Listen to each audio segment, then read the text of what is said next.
Hello viewers, Tamil Nadu government வந்து ஒரு job allot பண்ணியிருக்காங்க. இது வந்து கிராம ஊராட்சி செயலாளருக்கான பதவிக்கான போஸ்டிங். இது வந்து டிஎன்ஆர்டின்னு சொல்லி கூகுளில் டைப் பண்ணுங்கள். இந்த மாதிரி ஒரு வெப்சைட் ஓப்பன் ஆகும். இதில் போய் தான் அப்ளிகேஷன் நம்ம ஃபில் பண்ணணும். அந்த அப்ளிகேஷன் எப்படி ஃபில்அப் பண்ணலான்றதை பற்றி தான் இந்த வீடியோவில் நம்ம பார்க்க போகிறோம். வாங்க வீடியோக்குள்ளே போகலாம்.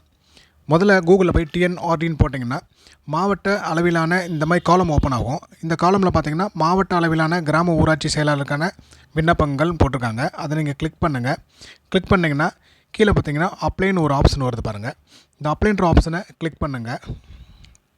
கிளிக் பண்ணோடனே நெக்ஸ்ட் காலத்துக்குள்ளே போயிடும். இதில் பார்த்தீங்கன்னா விண்ணப்பிக்க விரும்ப மாவட்டம்னு போட்டிருக்காங்க. நீங்கள் எந்த மாவட்டமோ அந்த மாவட்டத்தை ஃபஸ்ட்டு இதில் செலக்ட் பண்ணிக்கோங்க. உங்களோட சொந்த மாவட்டமாக இருக்கணும். அதை நீங்கள் இதில் செலக்ட் பண்ணிக்கோங்க. அடுத்து பார்த்திங்கன்னா காலியிட ஒதுக்கீடு வகுப்பு வலைன்னு கொடுத்துருக்காங்க. அதில் வந்து நீங்கள் என்ன கம்யூனிட்டி பேஸ்டோ அந்த கம்யூனிட்டியை வந்து மென்ஷன் பண்ணுங்கள், பிசி எம்பிசின்னு. அடுத்து பாலினன்னு கேட்டிருக்காங்க. அதில் மேலாக ஃபீமேலான ஃபில் பண்ணுங்கள். காலியிட இட ஒதுக்கீடுன்னு கேட்டிருக்காங்க. அதில் நீங்கள் எந்த கேட்டகரியில் வரீங்கன்றதை பாருங்கள். தமிழ் மீடியம் படித்தவங்களுக்கும் கொடுத்துருக்காங்க. ஆண்கள் பெண்கள் தனித்தனியாக கொடுத்துருக்காங்க. கம்யூனிட்டி பேஸில் கொடுத்துருக்காங்க. அதில் நீங்கள் எந்த கேட்டகரியில் வரீங்களோ அதை ஃபில் பண்ணுங்கள். அதை கிளிக் பண்ணிக்கோங்க. ஏன்னா இது எல்லாமே தமிழில் தான் கொடுத்துருக்கு. உங்களுக்கு ஈஸியாக வந்து உங்களுக்கு புரியும் இது வந்து எப்படின்றது. ஸோ அதை கிளிக் பண்ணிக்கோங்க. அடுத்து வந்து விண்ணப்பதாரர் பெயர்னு கேட்டிருக்காங்க. ஃபஸ்ட்டு உங்களோட என்ஷீல் போட்டுக்கோங்க. அடுத்து வந்து உங்களோட ஃபுல் நேம் அடிச்சுக்கோங்க. உங்களோட 10வது மார்க் லிஸ்ட்டில் எப்படி இருக்கோ அதேமாதிரி அடிச்சுக்கோங்க. அடுத்து தந்தை பேர்னு கேட்டிருக்காங்க. அதில் இன்ஷியல் போட்டுக்கோங்க. உங்கள் ஃபாதரோட ஃபுல் நேமு அடிச்சுக்கோங்க. இதில் டைப் பண்ணிக்கோங்க.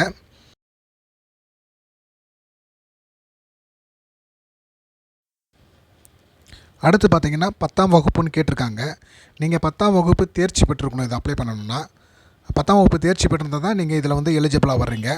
அடுத்தது கொரோனா காலத்தில் நீங்கள் 10வது தேர்ச்சி பண்ணியிருக்கீங்களா அப்படின்றத கேட்டிருக்காங்க. அதில் எஸ்னா எஸ் கொடுங்க, நோனா நோ கொடுத்துக்கோங்க. சில பேர் 10th வந்து கொரோனாவில் பாஸ் பண்ணியிருப்பாங்க. அதனால் எஸ்ஆர் நோ டைப்பில் கேட்டிருக்காங்க. அதை ஃபாலோ பண்ணிக்கோங்க. கல்வி அமைப்புன்னு கேட்டிருக்காங்க. அது வந்து ஸ்டேட் போர்டா சிபிஎஸ்சியா மெட்ரிகுலேஷனாக தனித்தனியாக கேட்டிருக்காங்க. நீங்கள் வந்து ஸ்டேட் போர்டுனா ஸ்டேட் போர்டை கிளிக் பண்ணிக்கோங்க. அடுத்து பார்த்திங்கன்னா 10ஆம் வகுப்பு தேர்ச்சி பெற்ற ஆண்டு மற்றும் மாதம்னு கேட்டிருக்காங்க. நீங்கள் எந்த இயர் கம்ப்ளீட் பண்ணிங்களோ அந்த இயரோட கம்ப்ளீட்டேஷன் இயர் போட்டுக்கோங்க. மந்த் இருக்கும், மந்த்தையும் போட்டுக்கோங்க. அடுத்து பார்த்திங்கன்னா 10ஆம் வகுப்பு மொத்த மதிப்பெண் கேட்டிருக்காங்க. அதாவது நீங்கள் 10ஆம் வகுப்பில் எவ்வளோ மார்க் எடுத்திருக்கீங்களோ அந்த ஃபுல் மார்க்கை இதில் டைப் பண்ணுங்கள். 500க்கு இதில் டைப் பண்ணிங்கன்னா அந்த சைடு ஆட்டோமேட்டிக்காக பர்சன்டேஜ் வந்துடும் உங்களுக்கு. அடுத்தது 10ஆம் வகுப்பு மதிப்பெண் சான்றிதழ் நகல் கேட்டிருக்காங்க. அந்த நகல் வந்து நீங்கள் ஆல்ரெடி ஸ்கேன் பண்ணியோ இல்லை ஃபோட்டோ பிடிச்சி வச்சுருந்தீங்கன்னா அதை அட்டாச் பண்ணிக்கோங்க. அடுத்தது 10ஆம் வகுப்பு மதிப்பெண் அட்டையில் சான்றிதழ் பதிவு எண் கேட்டிருக்காங்க. அதில் வந்து 10வதோட சான்றிதழ் கேட்டிருப்பாங்க. மார்க் லிஸ்ட் நம்பருக்கு இருக்கும். அந்த நம்பரை இதில் மென்ஷன் பண்ணுங்கள். அடுத்து வகுப்புன்னு கேட்டிருக்காங்க. என்ன கேட்டகரின்றதை போடுங்க. அடுத்து மதம் கேட்டிருக்காங்க, ரிலீஜியனு. நீங்கள் என்ன மதமோ அந்த மதத்தை இதில் உள்ளே போட்டுக்கோங்க. அடுத்தது உட்பிரிவின் பெயர்னு கேட்டிருக்காங்க. நீங்கள் வந்து என்ன சப் கேசட்டுன்றதை இதில் வந்து மென்ஷன் பண்ணி ஆகணும். ஸோ அதுக்கான உங்களோட கம்யூனிட்டி சர்டிஃபிகேட்டில் என்ன போட்டிருக்கோ அதே மாதிரியான டெக்ஸ்ட்டை இதில் டைப் பண்ணிக்கோங்க. அடுத்தது முன்னாள் இராணுவத்தினரா அப்படின்ட்டு கேட்டிருக்காங்க. எஸ்னா எஸ் கொடுங்க, இல்லைனா நோ கொடுத்துக்கோங்க.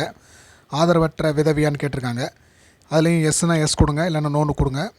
மாற்றுத்திறனாக கேட்டிருக்காங்க. அதுவும் பார்த்துக்கோங்க, எஸ்ஆர் நோ டைப் தான். அடுத்து குடும்ப அட்டைன்னு கேட்டிருக்காங்க.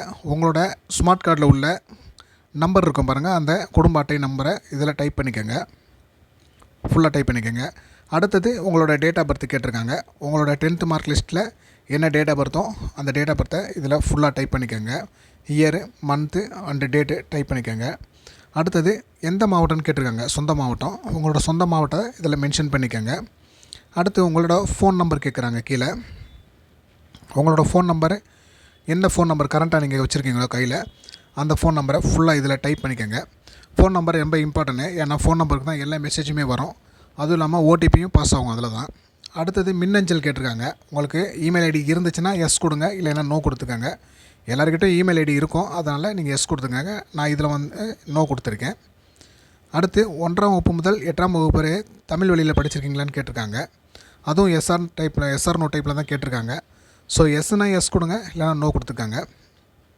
அடுத்து உங்களோட முகவரி கேட்டிருக்காங்க. உங்களோட ஃபுல் முகவரியை இதில் டைப் பண்ணிக்கோங்க. அதாவது டோர் நம்பரு, அடுத்து வந்து உங்கள் ஸ்ட்ரீட் பேர், அடுத்து வந்து நீங்கள் எந்த ஏரியாவில் இருக்கீங்க, உங்களோட வில்லேஜு, உங்களோட சிட்டி அண்டு உங்களோட டிஸ்ட்ரிக்கு, அண்டு உங்களோட தாலுகா எல்லாமே இதில் ஃபில் பண்ணிக்கோங்க.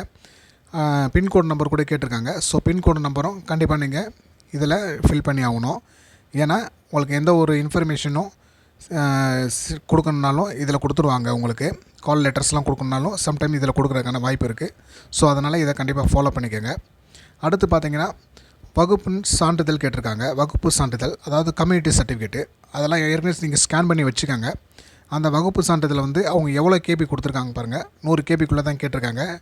ஜேபெக் ஃபைலாக தான் அப்ளிகேஷன் கொடுக்கணுன்னு இருக்காங்க. ஸோ அதை ஃபாலோ பண்ணிக்கோங்க. ஜேபெக் ஃபைலாக போட்டுக்கோங்க. விண்ணப்பதாரன் புகைப்படம் கேட்டிருக்காங்க. அதுவும் அவங்க கேட்டிருக்க சைஸ்குள்ளார விண்ணப்பதாரன் புகைப்படமும் கையொப்பமும் நீங்கள் இதில் அப்லோட் பண்ணுங்கள். அப்லோட் பண்ணிவிட்டு கீழே உறுதிமொழி கொடுத்துருக்காங்க. அந்த உறுதிமொழியில் ஒரு 7 டிக்ளரேஷன் காலம் கொடுத்துருக்காங்க. எல்லாத்தையுமே நீங்கள் டிக் பண்ணிக்கணும். டிக் பண்ணால் தான் அடுத்த ஸ்டேஜுக்கு அது போகும். அடுத்து கேப்ஸா கொடுத்துருக்காங்க.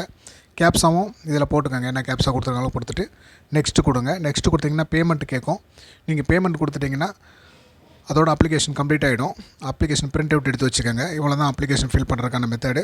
ஸோ இது மாதிரியான வீடியோஸ்க்கு வேணும்னா, வேலைவாய்ப்பு பற்றியான வீடியோ வேணும்னா நம்ம சேனலை லைக் பண்ணிக்கோங்க. இது உங்களுக்கு பயனுள்ளதாக இருந்துச்சுன்னா யூஸ் பண்ணிக்கோங்க. அல்லது உங்களுக்கு பயன் இல்லைன்னா உங்கள் நண்பர்களுக்கு யாருக்காவது ஷேர் பண்ணி விடுங்க. ஓகே, நன்றி.